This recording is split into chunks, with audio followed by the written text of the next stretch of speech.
शीर्षक विद्युतीकरण। एक सुंदर गांव की चिट्ठी पर बसा जहां शांति की एक आभा थी, लेकिन उस प्राकृतिक दृश्य के पीछे एक चिंताजनक रहस्य छुपा था जिसकी खोज में उसे उजागर करने का इंतजार था। गांव वालों के बीच बड़े समय से चर्चा चली थी कि गांव की सीमा में एक परित्यक्त आश्रय है। इस आश्रय का नाम मेलोडी मैनर था और यह कहा गया था कि यह आश्रय शपित है।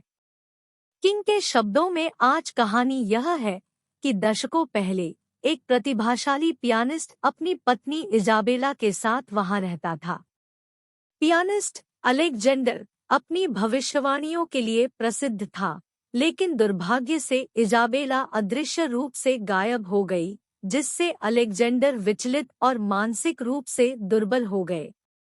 एक उदास शरद शाम कुछ उत्साही किशोरों ने यह तय किया कि उन्हें उस आश्रय की खोज करनी चाहिए। जेम्स, उस समूह का प्रमुख था, ने सुना था कि वहां आधी रात को आती भटकती मुसीबत की धुन गुनगुनाती है। उनके दिल में उत्साह और भय दोनों भर गए जैसे वे डर कर अंधेरे में कूद पड़े। आश्रय के अंदर एक अंधेरे कॉरिडोर और चीचकने फर्शों का जाल था। मकड़ी की जालें हर कोने पर बिछी थी और एक मुर्द बूंदी बिल्कुल समृद्ध थी। मुख्य हॉल में एक सुंदर ग्रैंड पियानो खड़ा था। उसके एक समय के बृहद तारे अब उम्र के साथ फीके हो चुके थे। धूल से ढे हुए संगीत नोट जमीन पर फैले थे। जैसे ही मिडनाइट घड़ी बजी, आश्रय में असहमति स्थिति छा गई। अचानक एक भूतिया ध्वनि आकाश को भरने लगी। ग्रैंड पियानो की तारों के कुंजी स्वयं से बजने लगे। किशोर एक दूसरे को डर से देखते रह गए। उनके दिल धड़क रहे थे। वे मुख्य हॉल से भाग गए। भूतिया संगीत उनके कानों में गूंजता हुआ था। दिन बीते, लेकिन उस रात की यादें आज भी ताजगी बरकरार रखने लगी थी। उनके जीवन में अजीब घटनाएं घटने लगी। उनके कानों में इजाबेला के नाम के बिछुआ भरने लगे और ठंडी हवाएं उनके पीछे चलने लगी।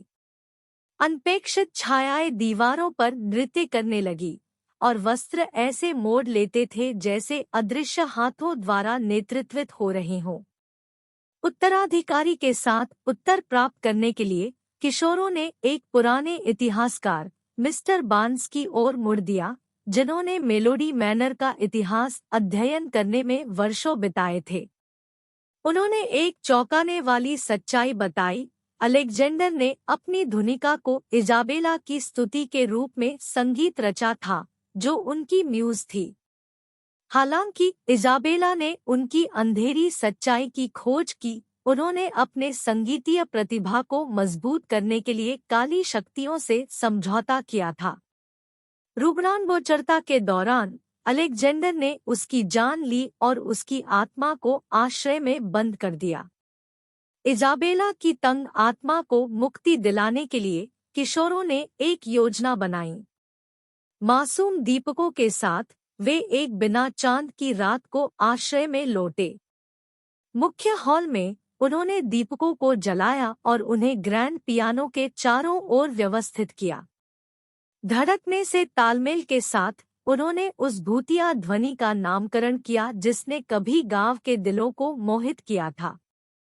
जैसे ही अंतिम नोट हॉल में गूंज गया, एक पारदर्शी आकृति उनके सामने आई। इजाबेला की आत्मा की रूपरेखा।